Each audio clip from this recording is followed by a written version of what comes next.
It wasn't pretty, but for DY and his teammates, it was a thing of beauty.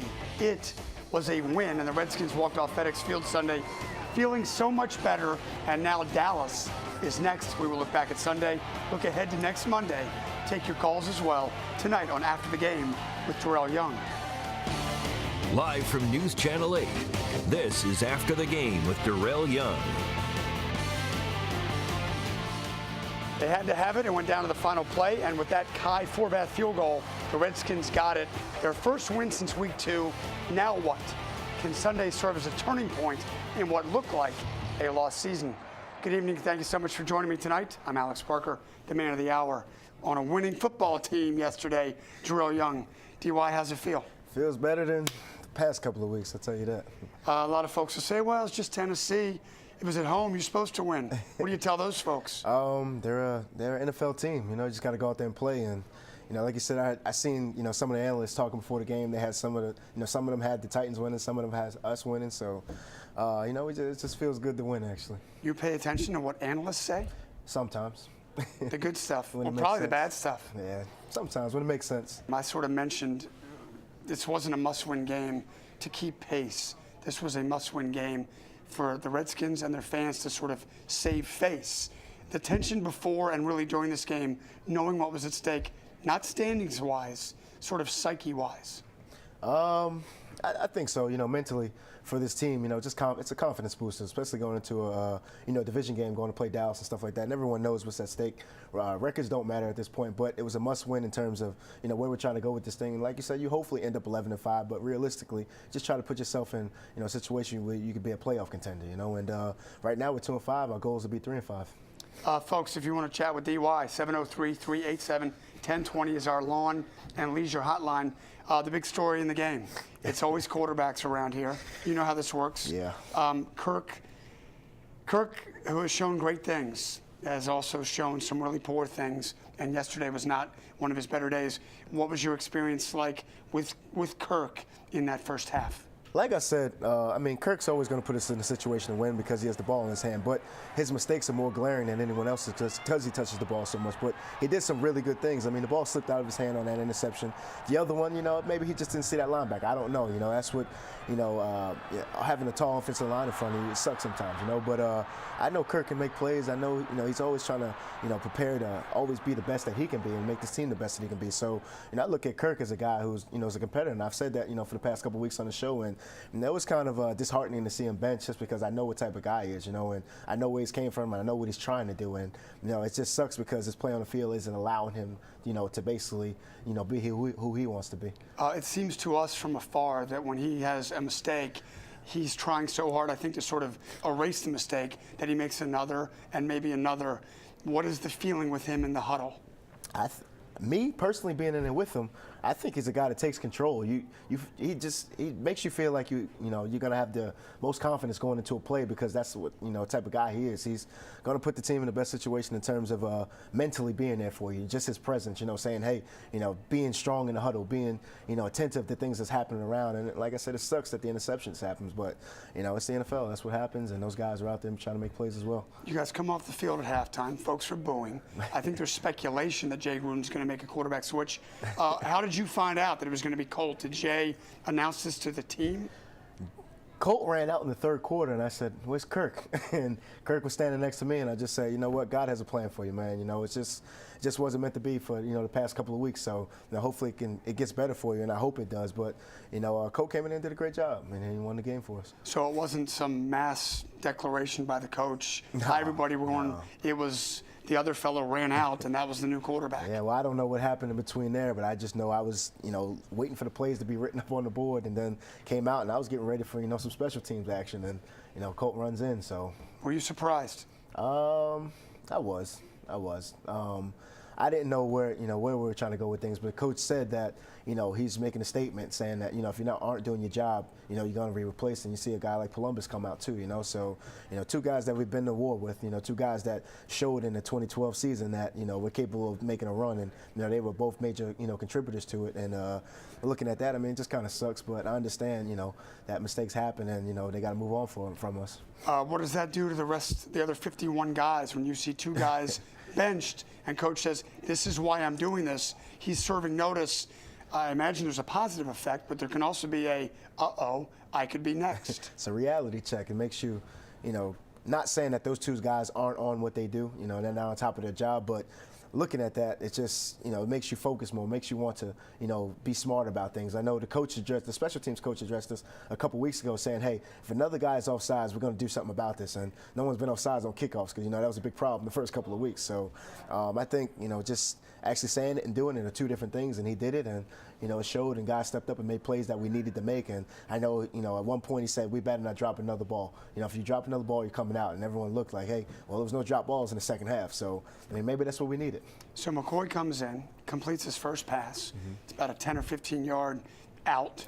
And then Pierre takes it from there. That's a pretty sweet start for Colt McCoy. It's a pretty sweet start. It was only 8 yards. It was an 8-yard route, but Pierre did a great job, and it was great to see him get involved and then outrun a safety who's known in this league. So looking at that, Pierre made a great play. Colt made a great read, and it was history from there, I guess. Colt was a heck of a college player. Yeah. Was highly touted. He was maybe as highly touted as RG was coming out. And he's fallen on tough times. He's been here, he's been there, he's been out, he's been in. He was the backup to the backup, and now he's the starter. What did you see in him yesterday? Welcome to the NFL. That's what happens, on a weekly basis, regardless if, people know it or not. But in every position, guys might get replaced, or especially when you're losing and stuff like that. But, looking at, what Colt did, he came in and managed the game. He did what he had to do to put us in a situation to win. Got down the field, controlled the huddle. Like I said, set everything up for the field goal for Kai, and I was just excited to be on the other end of a field goal attempt that was made. So looking back at the past couple seasons, not to sit there and question Graham Gano or anything like that, but it was kind of frustrating, not being able to kick a field goal to win a game, or a missed one here, or a turnover, or put something to put us out of field goal range. So it was actually exciting to actually be a part of a game that we can kick a field goal, win, and we can walk off the field celebrating with our fans. I talked to Jason Hatcher in the locker room after the game, and I said, "What's Colt McCoy like?" And he said, whoever raised him, his parents, did a heck of a job, he said. I met Colt a little bit yesterday after the game, but when you're the backup of the backup, you don't get a lot of pub. What's Colt McCoy like? He's a man of faith. I do Bible study with him, every Thursday. We do a little team Bible study, and, actually it's at his house right now, for the month of October. So he's one of those guys that, he prepares like a starter. He's been around the league, played for San Francisco, was this big guy in, Cleveland, and really didn't pan out there. And now he's here with us, and looking at how he prepares, and like you said, being around two younger guys than him that basically are in front of him, I think he learned a little bit too. And to say that he came in and did some things for a guy that hasn't played in this offense necessarily in terms of just reps besides the preseason, he did a really good job, and I'm excited for him. After the game, right outside the press room, between the press room and the locker room, I caught up and got a little one-on-one access with Colt McCoy. I don't want to get too emotional, but it's been a journey for me personally so far. I'm thankful to be here. I'm thankful for this opportunity. And, when you play a lot as a young guy in this league, some people may write you off. Some people may think you can't play, you can't handle it.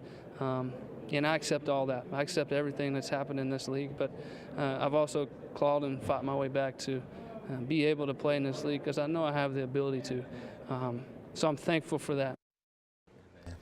Colt McCoy, emotional after the game. At the podium, he was emotional. Didn't cry. With me there, he was emotional. Didn't go to the level of crying. What was he like to you guys? Because I thought he was sort of fighting back a lot. This meant a lot to him.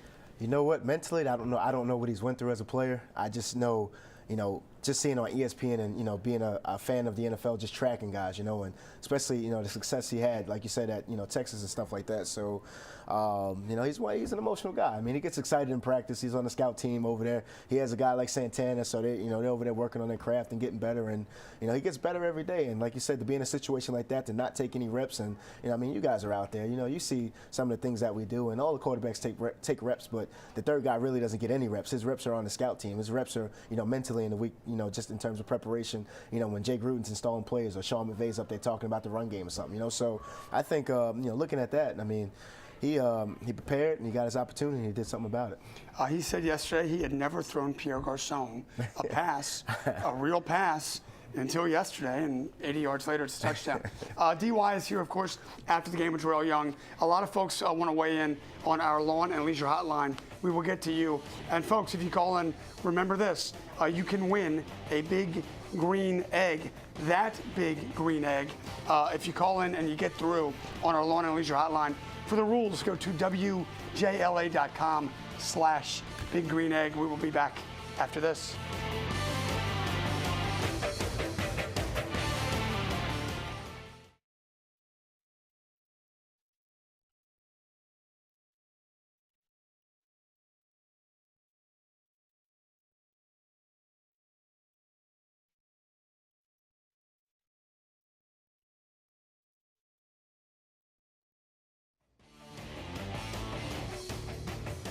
Here's your injury report brought to you by the Cochran Law Firm. The one major one, and it is a toughie.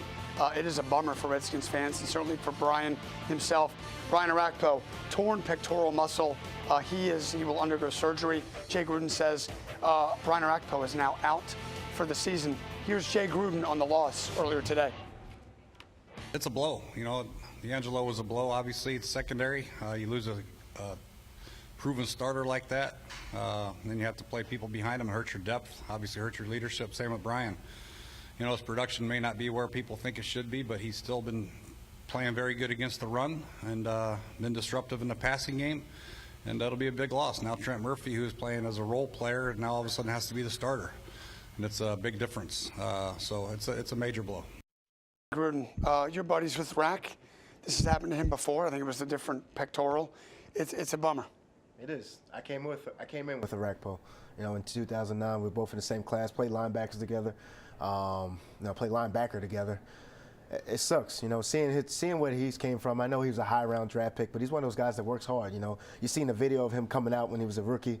You know, all the stuff that he did to kind of prepare and put himself in a situation to be this, you know, guy. And then he made the Pro Bowl as a rookie or second-year guy, I believe it was. And then, you know, went another time and got hurt the next time. So I think, you know, it's a major blow to our defense just because of what he's done, you know, in terms of his stats and what he brings to the game, and, you know, creating double teams. And, you know, people don't give him credit. I know a lot of people counted him out and said he wasn't the same guy, but left tackles are the highest paid guys on the team. Those guys make, you know, the most money, and that's who he goes against each and every week, and he does a good job. And, you know, the game is about inches, which Coach talked about us last week before we went to this game. And then, you know, looked at that and said Arakpo was just inches one time. And I know he used that example, but how many times does he get to that quarterback? How many times is he disruptive? The stats may not show it, but as a defensive staff and, you know, as players on the field, we understand what he's bringing to the table, and it's a major loss. And, you know, he frees some other guys up, and you might have to single Hatcher, and, you know, I haven't seen too many guys single him up and block him well, you know. So I think it's a major loss. But like Coach said, it's about the next guy up. Trent Murphy, you know, was in the same predicament that, or same situation that Rob Jackson was in a couple of years, and Rob Jackson did something about it, you know. So,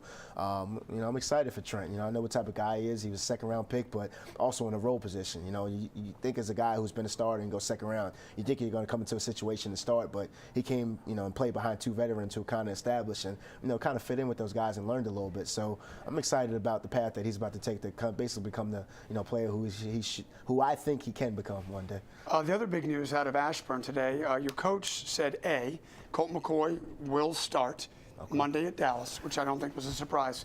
But then there's a big asterisk, and the asterisk is he would not rule out Robert coming back. You know who Robert is. He's the quarterback. He wears number 10. What do you make of this? We do quarterback controversies here, and now we've sort of fallen back into one. I never rule out Robert just because I know what, like I said, what type of work ethic he has. And, you know, you see him out there doing drills. You guys see him during the week. I mean, I was surprised. I mean, for a guy to be out there and running around with the team and doing drills and, you know, participating in some other things, I'm excited. I mean, either whatever direction we go, because one, I love what I do, and two, it's an opportunity to go out there and play the game that we love, and three, I mean, it's fun because Dallas doesn't know who to prepare for. So they got to prepare for, well, they may have been preparing for 3 guys. Now it's probably 2. Would you be surprised if RG3 starts a week from tonight in Dallas? I'm never surprised. I wouldn't be surprised if he came out fully padded on Wednesday. I'm never surprised. What about this slippery slope of coming back too early? We've seen that here. Well, that's the risk you take every time you're injured. You never know if you're fully healed. And, you know, my hamstring a couple weeks ago, I didn't know, you know, if I'd be healthy enough to play, but I'd end up playing in the game. And then I played, you know, I felt fine, you know, yesterday. But That's the thing about injuries. You never know, but you got to go out there and test it and try it. But that's why you prepare, and that's why we have, some guys to basically put us in the right direction in terms of trainers and stuff. And Larry Hess has done a great job. You see the ESPN piece that they did on Robert with his knee and stuff like that. Larry's one of those guys who's very attentive, and he knows this. If anyone knows this, it's him and the strength staff. Better than anyone because we spend the most time with those guys. So I think they'll put him in the right situation. I don't think there'll be a question about him coming back too fast or anything like that at this point. Bob is in Gaithersburg. He is on our lawn and leisure hotline tonight. Hi, Bob. How are you? How you doing, Alex? DY wins. Kirk Cousins is destroyed. I mean, mentally. I love the guy. RG3 is going to be timid for another 3 weeks. You don't miss the pain. I remember the pain against East Carolina in '84. Colt McCoy will start, like Gruden said, and Murphy got to stand up because Arakpo's gone. Okay, God Bob. bless Arakpo, but he hasn't done anything in 2 seasons. Bob, we got to let you go. We got lots of folks on the line. Thank you, Bob. Bob's got lots of answers if you want to share them with Jay tomorrow at the park. Well, I agree with everything about guys having to step up. I don't agree with the Kirk comment because he's a competitor and I know him. I don't agree with the Arakpo comment because he missed the whole 2012 season. Last year we were just bad as a team, So I think, like I said, looking back at what Arakpo does, people don't consider the fact that he did rush the quarterback. How many knockdowns did he get? Because the NFL doesn't count that. Well, they say something about knockdowns, but they don't say anything about almost getting there or disrupting them, making them leave the pocket, stuff like that. So considering, I love Arakpo. I would take Arakpo any day on any team that I have. I love Trent Murphy. I have all, him, Kerrigan, Hatcher, all those guys. I put Kirk Cousins Your on boys. defense. It doesn't matter. Yeah, I love them because they're going to go to war with me all the time. And as far as Kirk, like I said, I love Kirk. I hope he turns around and does something and throws for 800 yards in the game. Does something that, no one has ever done in the game just because I love him as a person. Terry's in Northwest. Terry, stay on the line. We will try to get to you. We got to do a break. We will look ahead. It's Dallas week. We'll talk about that after this. Don't go away.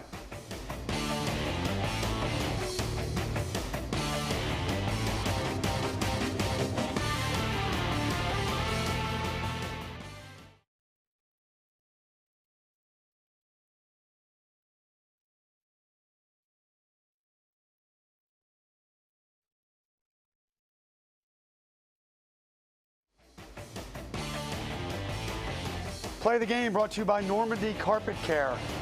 Colt McCoy, if you're going to throw a first pass, make it, DY says it was an 8-yard route, and then let Pierre Garçon take it the next 62. 70-yard touchdown, McCoy to Garçon. Normandy Carpet Care play of the game. Here's where the standings are now. And this is important because the Redskins' next game is at Dallas. Dallas won yesterday. They're 6-1. You guys are 3-5.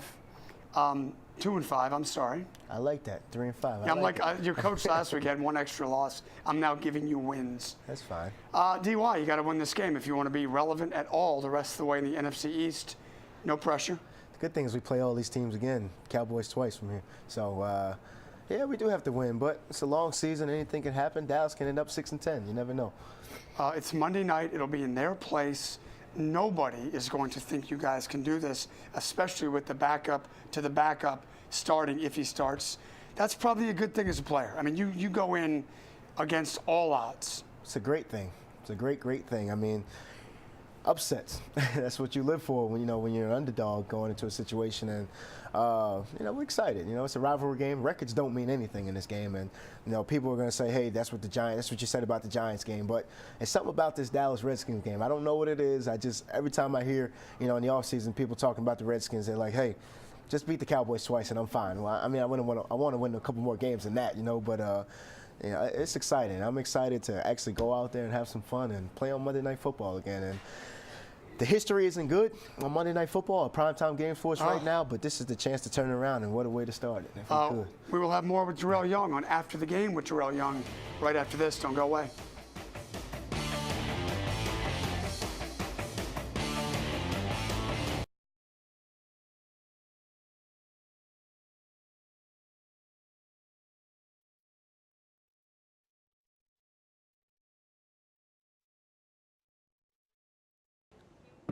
Welcome back to After the Game with DY. Terry is in Northwest on line 3. Hi, Terry. What's up? Hey, how you doing? Good. Hey, DY. What's going on? We need to get you the ball more. I don't know why you don't touch the ball more on offense. All you do is make 14-yard runs and catch touchdowns. There you go. I believe we have a good chance to beat the Cowboys. I think we need to put Kerrigan over there where Rakpo was and put the rookie where Kerrigan was. And we have to cover Jason Witten, stop the run, and we have to run the ball ourselves. Is there a reason why, in your estimation, our running game is not what it was last year? Terry, we got to let you go. Real quick, D.Y., why is the running game not happening? Teams are doing a really good job of stacking the box. I mean, you look at going back to the Arizona game, they put that goal line personnel in to stop, basically our run package. You still have 2 receivers in. So, I mean, it's kind of a compliment to Alfred and the offensive line and what we've done, in terms of history of, the run game for us. But, we just have to be better. You see Alfred here and there breaking off runs, but it's one guy here and there missing a block, include myself, So once we figure out, our run meeting and like our install and when we're on the same page just like we were before, I mean, it takes a while to click. We have Jay calling stuff, and it's a little different for us. So. D.Y., thank you. All he does is score touchdowns, folks. I'll be back at 9 o'clock. ESPN 980's Kevin Sheehan will join me. I will take your calls. Is Jay Gruden doing the right thing, starting Colt McCoy? For D.Y., I'm Alex Parker. We'll see you at 9 o'clock. Take care.